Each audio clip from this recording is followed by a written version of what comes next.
चीज न है। तो जो हम लोगों ने कहा कि अगर पढ़ लेगी लड़की और वो जब शादी होगा लड़का लड़की में, तो जो पुरुष है वो तो रोज रात में जो सदिया होता है उसके साथ करता है ना, तो उसी में और पैदा हो जाता है।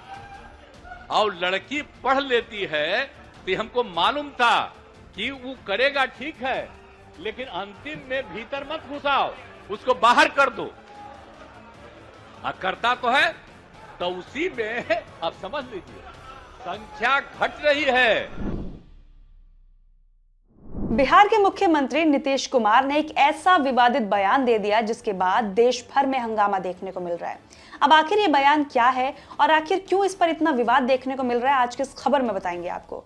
नमस्कार, मेरा नाम है आफरीन खान और आप लोगों का स्वागत है तेज तरार में। दरअसल मंगलवार को सदन में नीतीश कुमार के द्वारा एक बात कही जा रही थी। नीतीश कुमार जनसंख्या रोकने को लेकर कुछ बातें बता रहे थे, जनसंख्या को कैसे कंट्रोल किया जा सकता है इसको लेकर कुछ बातें कर रहे थे, लेकिन अचानक से वो शादीशुदा जोड़ों के शारीरिक संबंध पर पहुंच गए और बहुत ही अभद्र भाषा में उन्होंने सारी चीजों को प्रकट किया, जिसके बाद वहां पर बैठे लोगों ने भी इस बात पर गुस्सा जताया।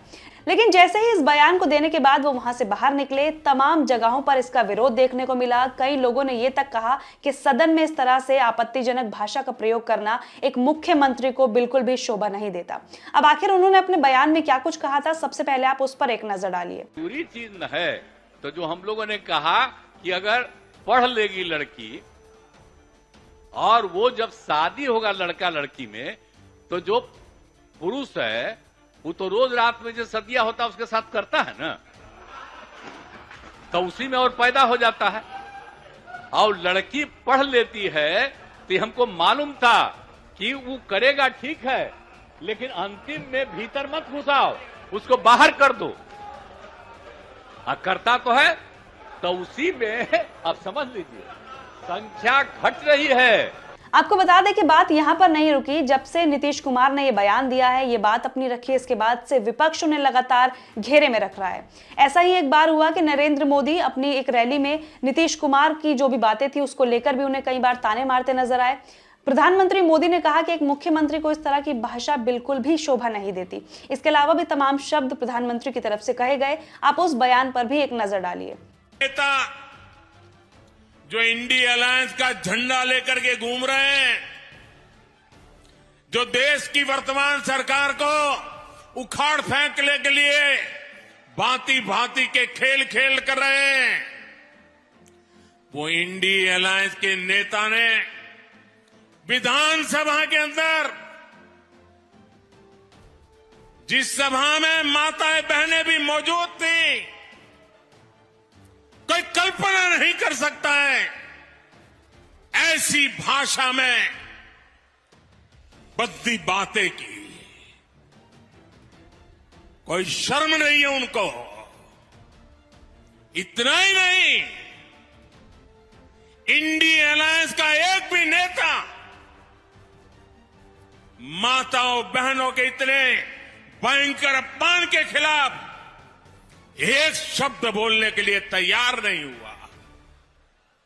जो माताओं बहनों के प्रति ये दृष्टिकोण रखते हैं, वो कभी आपका भला कर सकते हैं? माताएं बहनें, वे आपका भला कर सकते हैं? पूरी ताकत से बताइए, कर सकते हैं?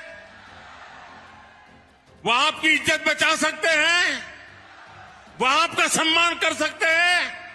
वो आपका गौरव कर सकते हैं? कैसा दुर्भाग्य आया है देश का। कितने नीचे गिरोगे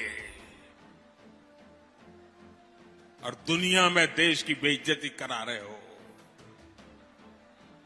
मेरी माताएं बहनें, मैं आपके सम्मान के लिए मुझसे जो हो सकेगा कभी पीछे नहीं हटूंगा। मैं आज यहां मध्य प्रदेश में भाजपा की डबल इंजन की सरकार है। अब जब देश भर में इतना हंगामा हुआ तो नीतीश कुमार को आगे आना पड़ा और इस पूरे मामले के लिए उन्होंने लोगों से माफी मांगी। इसके साथ उन्होंने ये भी कहा कि उन्होंने हमेशा महिलाओं के लिए काम किया है और उनका मकसद ये बिल्कुल भी नहीं था कि किसी की भी भावनाओं को ठेस पहुंचाया जाए। वो बस बढ़ती आबादी को लेकर लोगों को जागरूक करना चाहते थे और उसी को लेकर वो अपनी बात रख रहे थे, लेकिन शायद उन्होंने गलत शब्दों का प्रयोग कर लिया, जिसके लिए वो लोगों से माफी मांगते नजर आए। आप एक बार उनकी इस वीडियो पर भी नजर डालिए। लेकिन मेरे मन से अगर कोई शब्द बात आ गई, बिहार में थोड़ा सा नीचे कीजिए। हाँ भैया ये देखिए नहीं कह लीजिए। माफी मांगता हूँ। अरे लाइव बिहार इसके लिए अरे नीचे कीजिए ना। वापिस करता हूँ इन सब बातों का। अगर इसको हमने यूं ही कुछ बात कहा और उसको ले करके इतनी निंदा हो रही है, तो मैं भाई देखिए, अगर मेरी कोई बात कहना गलत था तो मैं इसके लिए माफी मांगता हूँ। इसको हम वापस करते हैं और अगर मेरे किसी बात से कोई इसकी निंदा कर रहा है तो भाई हम वापस करके और निंदा हम अपने कर लेते हैं, माफी मांगते हैं। और अगर कोई मेरी निंदा करता रहता है और कोई भी बात करता है, उसको लगता है कि बड़ा गलत है, तो मैं उनका अभिनंदन। वो कह रहे मुख्यमंत्री इस पूरे मामले को लेकर आपकी जो भी राय है हमारे साथ साझा करना बिल्कुल भी मत भूलिएगा। आज के लिए इतना ही, मुझे दीजिए इजाजत और आप लोग देखते रहिए तेज तर्रार। अगर आपको हमारी ये वीडियो पसंद आई हो तो इसे लाइक एंड शेयर करना बिल्कुल न भूलें। इसके साथ ही हमारे चैनल को जरूर सब्सक्राइब करें और हाँ, बेल आइकन भी जरूर दबाएं ताकि दिल्ली से जुड़ी तमाम खबरों की नोटिफिकेशन सबसे पहले आप